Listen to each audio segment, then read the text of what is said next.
आज little star के बच्चों के लिए हम लेके आए हैं योगा अभ्यास समर कैंप। समर कैंप में आज हमारे साथ उपस्थित हैं पवन कुमार राठौड़ जी, जो योगाचार्य हैं। इन्होंने हजारों कैंप करके लाखों लोगों को योग के माध्यम से सुरक्षित और स्वस्थ करने का प्रयास किया है। चलिए आज मिलते हैं पवन सिंह राठौड़ जी से। सर अपना परिचय देंगे थोड़ा सा शॉर्ट सा। मैं पवन कुमार सिंह, दरभंगा निवास स्थल है, कार्यस्थल भी हमारी पूरा बिहार रहा है। वैसे ज़्यादा समय मैं दरभंगा रहा हूँ, मौका मिला मुझे। 7 साल में DAV में योग शिक्षक रहा, लगभग 2.5 वर्ष गीता यूनिवर्सिटी में रहा। संस्कृत यूनिवर्सिटी में हमने योगा का क्लास लिया। साथ साथ यहाँ मेडिकल का फील्ड हो या एजुकेशन का, एजुकेशन और मेडिकल दोनों फील्डों में हमने योगा का काम किया, जो मुझे मौका मिला। और आज मुझे सहस्रता के साथ हर्ष हो रही है कि आज मुझे मौका मिला है छोटे बच्चों के बीच योग के कार्यक्रम को बताने का, योग के महत्व को बताने का, योग दिनचर्या कितना उत्तम होता है छोटे बच्चों के लिए, उन बातों पर ध्यान देने के लिए बताने। सर मैं धन्यवाद देता हूँ अंजनी कुमार झा जी को, जिन्होंने मुझे ये मौका दिया छोटे बच्चों के बीच में। सर योग बच्चों के लिए स्वस्थ रहने में कितना उपयोगी है? देखिए, जहाँ तक योग और बच्चों का भविष्य पर बात होगी, तो बच्चे केवल हमारे घर के बच्चे नहीं होते हैं। बच्चे हमारे समाज के बच्चे हैं, राष्ट्र के बच्चे हैं और विश्व के बच्चे हैं। और ये सभी का भविष्य अगर किसी राष्ट्र का, किसी परिवार का, किसी विश्व का अगर भविष्य जुड़ा हुआ है, तो बच्चों पर ही निर्भर करता है। वही हमारे अगला भविष्य है। अगर वो स्वस्थ होंगे, समझदार होंगे, विवेकशील होंगे, तो वो निश्चित तौर पर राष्ट्र का, विश्व का, समाज का और परिवार का भला होगा। तो ये बहुत ऊंची सोच है और बहुत हम कह सकते हैं इसके बगैर हम स्वस्थ नहीं रह सकते। तो स्वस्थ मानव को, स्वस्थ समाज को, स्वस्थ विश्व को अगर हमें रखना है, ध्यान देना है, तो ये चीज शुरू होती है स्कूलों से, छोटे बच्चों से। और आज आप ये कार्यक्रम स्कूलों में चलाकर आप बहुत पुनीत का काम कर रहे हैं। मेरे तरफ से भी आपको साधुवाद। सर आज के समर कैंप में योग में छोटे बच्चे को, लिटिल स्टार के प्यारे बच्चों को आप छोटा छोटा अभ्यास से क्या फायदा वो करके बताएंगे, और करके बच्चे भी इस योग को रिपीट करके वीडियो बना के भेजेंगे।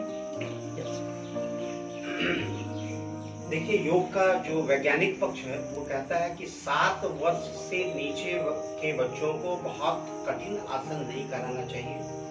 7 वर्ष से ऊपर जो बच्चे हैं उनको यौगिक शिक्षा देनी चाहिए, वहां से प्रारंभ करना चाहिए। ये मुंगेर के दृष्टिकोण में मैं बोल रहा हूँ।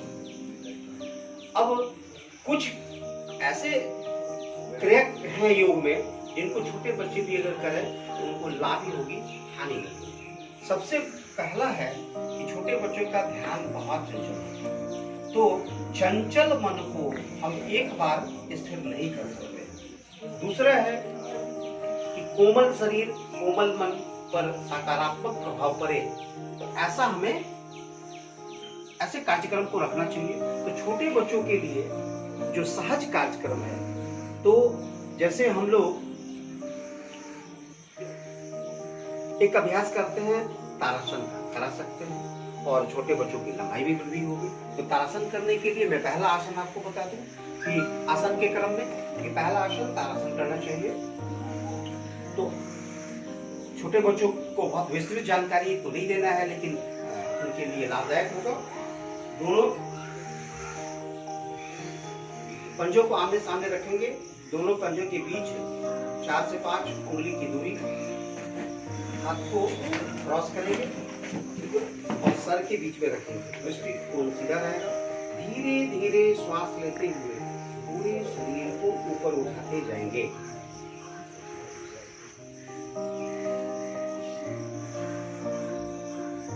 कुछ सेकंड रुककर धीरे धीरे श्वास छोड़ते हुए आप इसे पुनः सर के मध्य में रख लेंगे।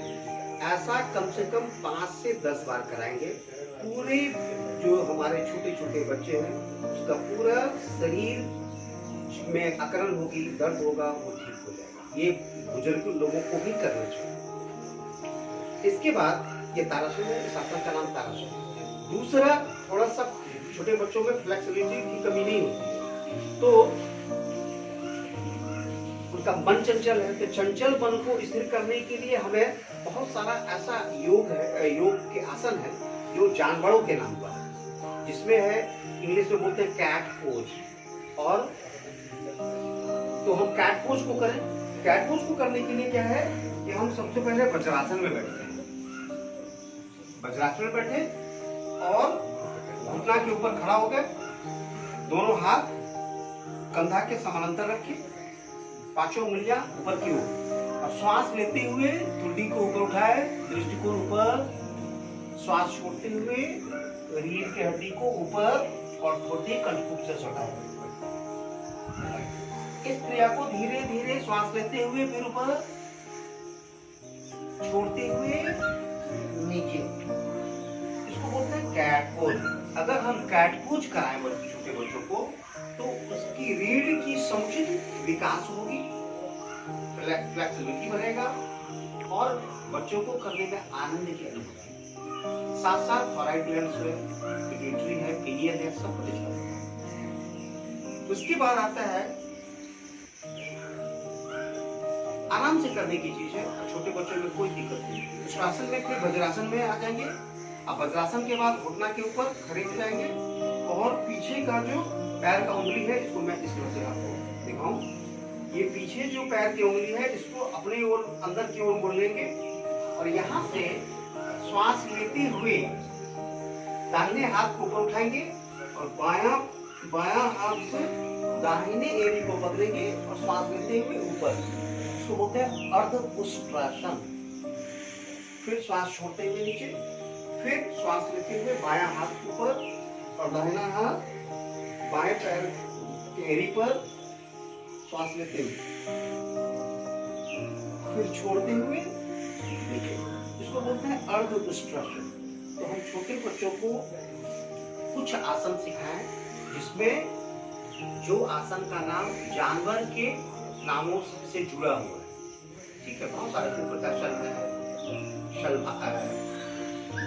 मत्स्यासन है, अर्धमत्स्यंद्रासन है, हाँ, इस तरीके से बहुत सारे आसन हैं। अब छोटे छोटे बच्चों को बता सकते हैं कर सकते। इसके बाद जो बहुत इंपॉर्टेंट है, जो मानसिक स्वास्थ्य के लिए, चंचलता को दूर करने के लिए, मेमोरी को डेवलप करने के लिए जो एक क्रिया है जिसको बोलते हैं भ्रामरी क्रिया, वो छोटे बच्चों को कराना चाहिए, उसका कोई नुकसान नहीं।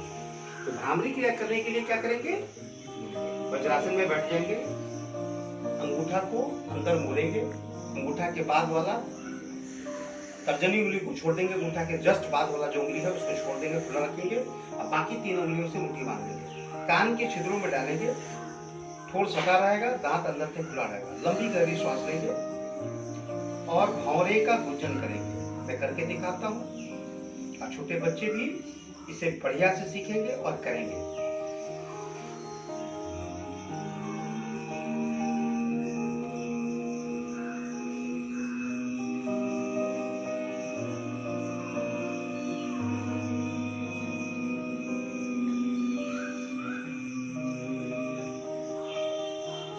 इस प्रकार हम भ्रामरी प्राणायाम को कम से कम 5 से 10 बार छोटे बच्चों को सामूहिक रूप से कराएंगे।